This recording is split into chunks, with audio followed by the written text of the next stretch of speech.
Pertama, bila disebut Allah Subhanahu wa taala mengatakan yu'zini ibnu Adam. Anak Adam melakukan adhiyah. Anak Adam melakukan adha. Apa itu adha? Dalam biasa orang terjemah adha ni dengan makna menyakiti. Bila sebut adha, maksudnya menyakiti. Timbul perbahasan. Bolehkah Allah ni disakiti? Kan? Bila kata anak Adam menyakitiku, bolehkah Allah disakiti? Allah mana sakit? Allah tak sakit. Kerana sakit tu sifat makhluk.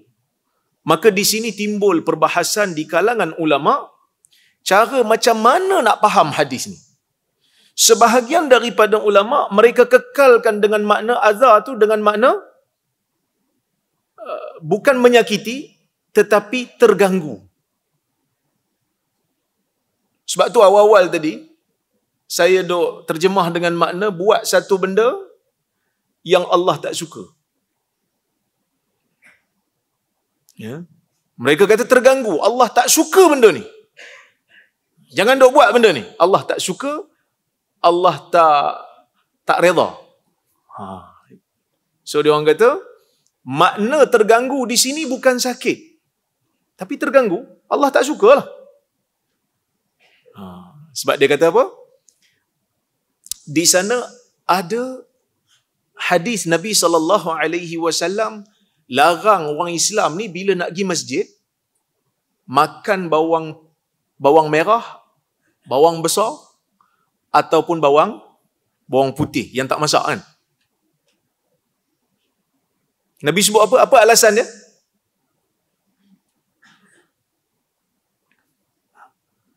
Anak Adam yata'adza.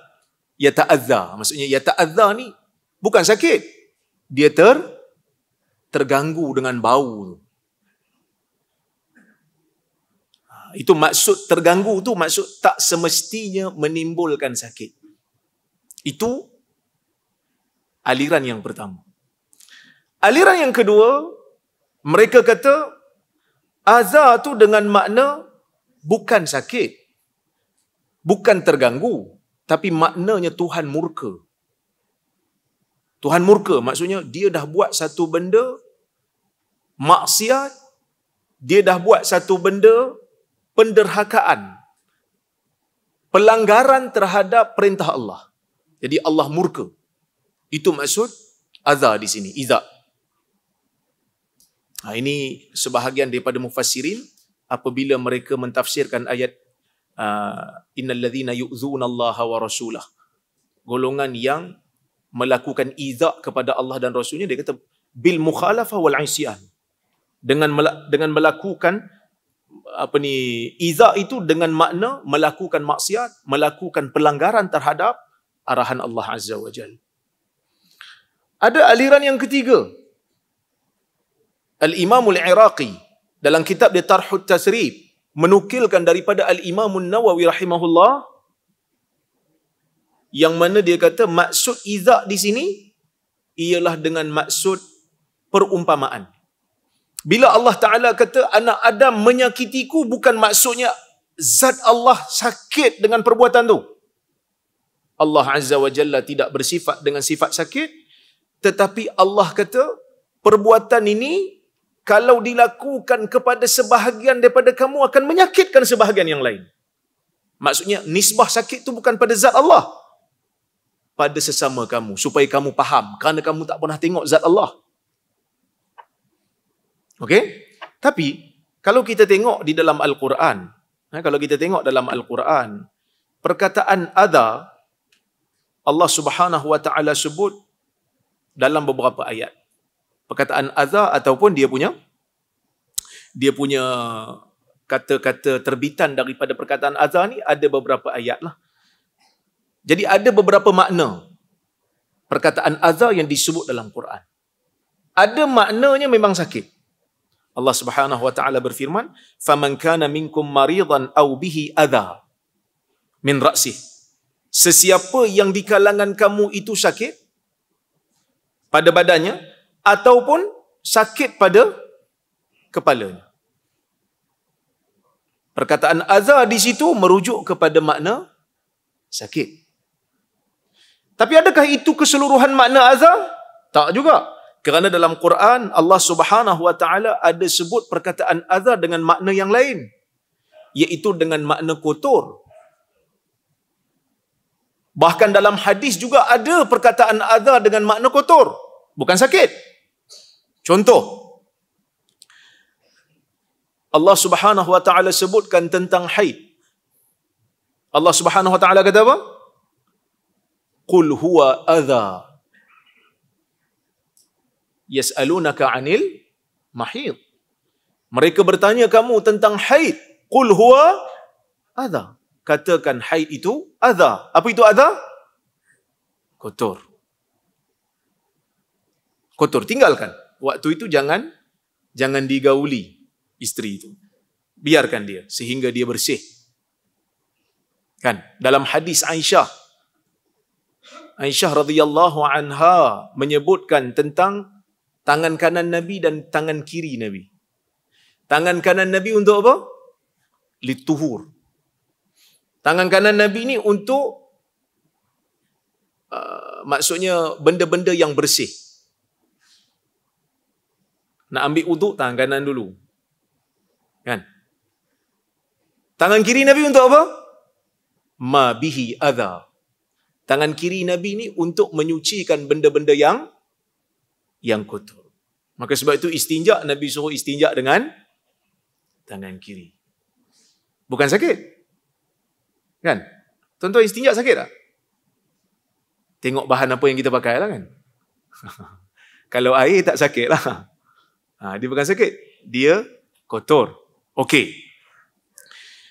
Yang ketiga, makna adha ialah perkataan atau perbuatan yang boleh mengundang murka Allah. Ataupun yang boleh mengundang murka lah.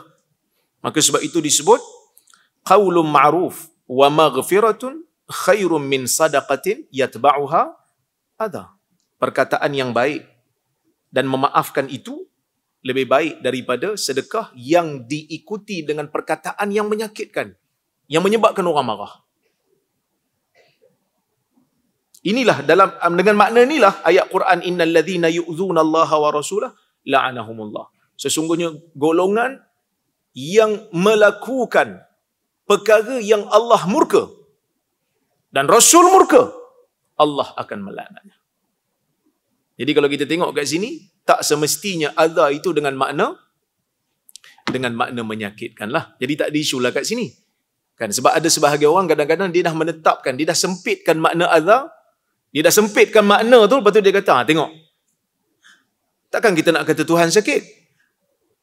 Kalau orang yang dia baca hadis dengan makna dengan pemikiran yang skeptik, kan, orang yang tak suka dengan hadis, bila dia baca tengok, mana hadis ni tak betul? Takkan Tuhan sakit? Tuhan tak sakit. Yang sakit tu kita. Betul, engkau yang sakit. Kerana engkau faham hadis dengan makna yang sempit. Faham hadis mesti dengan bahasa Arab. Kalau tak faham bahasa Arab, tak boleh faham hadis. Tak boleh faham Quran. Sebab ada yang kata, saya tak peduli. Sebab apa?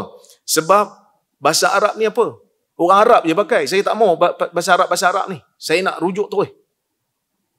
Kita kata tak boleh. Sebab kalau kita baca kitab-kitab usul fiqh, kalau kita baca kitab-kitab usul fiqh, dalam perbahasan ad-dilalat ataupun ad-dalalat, dalam perbahasan macam mana nak istimbat hukum, sebab usul fiqh ni dia ada bahas tentang adillah, tentang dalil-dalil hukum, ada ad-dilalat ataupun ad-dalalat, bagaimana nak menarik hukum daripada dalil. First kita bahas bab hukum, bab dalil dulu. Dalil dan hukum dulu. Nak faham. Ini orang yang belajar usul fiqh dia tahulah. Lepas dah belajar tentang dalil, dah belajar tentang hukum hakam, apa maksud wujub, apa maksud sunat, apa semua, baru dia belajar tentang mafhum, tentang fahwal khitab, tentang macam-macam lah. Cara nak macam mana nak ambil hukum daripada dalil tu. Bukanlah kita pergi ambil. Ulama' menggunakan kaedah. Dan kaedah-kaedah tu kebanyakannya diambil daripada kaedah bahasa Arab. Sebab itu ada sebahagian orang dia tak belajar usul fiqh. Dia dok kata, ni usul fiqh ni semua apa? Kita tak mau ilmu usul fiqh ni. Kita mau ambil daripada Quran dan hadis terus. Kan? Tak boleh. Sebab apa? Sebab ilmu usul fiqh itu tidak tercerai daripada Quran dan sunnah. Sebab bila Quran dan sunnah itu diturunkan oleh Allah Azza wa Jalla, Quran diturunkan oleh Allah, sunnah itu dituturkan oleh Nabi SAW, Quran itu turun kepada orang Arab. Nabi bertutur dalam bahasa Arab. Jadi bila mana nak faham Quran dan sunnah, dia mesti faham macam mana cara orang Arab faham. Dia macam baca buku sastra Melayu, dia tak boleh guna kaedah bahasa selain Melayu. Beda kita tak faham lah. Kan? Tapi saya dah terangkan benda ni pun. Dulu ada apa? Ada dialog pun kan? Dialog terbuka. Saya dengan seorang ustaz tu bahas tentang isu penjarakan saf kan? Ingat tak? Saya menekankan tentang ilmu usul fiqh. Betul? Tara tu pun kita masih lagi dituduh terus ambil hukum daripada Quran dan sunnah, tak payah pakai ulama. Orang duk tuduh kita juga. Itu kadang-kadang geram juga kan. Bila kita kata nak hantar surat saman, barulah tergedik-gedik nak minta maaf. Masa tulis tak fikir. Kan? Sedihlah juga kan.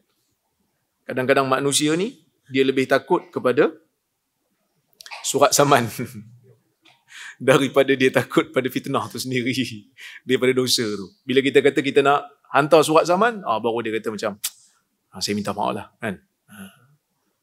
Tapi itulah cara nak ajar orang pun kan. Sekali orang dah kata lah, orang kata kat saya, orang ni tak ada kerja lain, asyik nak ajak orang debat, asyik nak ajak saman.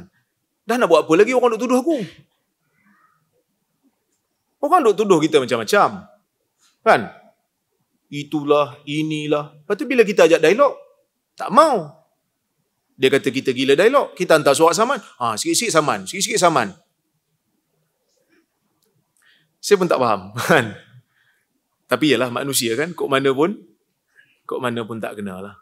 Kok mana pun tak kena. Tapi saya dah sebut sebelum ni, kepentingan ilmu usul fiqh, kepentingan ilmu usul hadis, kita tak boleh nak faham dalil, melainkan mesti kefahaman kita tu didasari dengan kaedah. Kalau tak, macam mana kita nak faham? Orang ni faham cara macam ni, orang ni faham cara macam ni. Mesti ada satu kaedah ini disepakati. Kaedah tu mesti rujuk kepada kaedah bahasa Arab.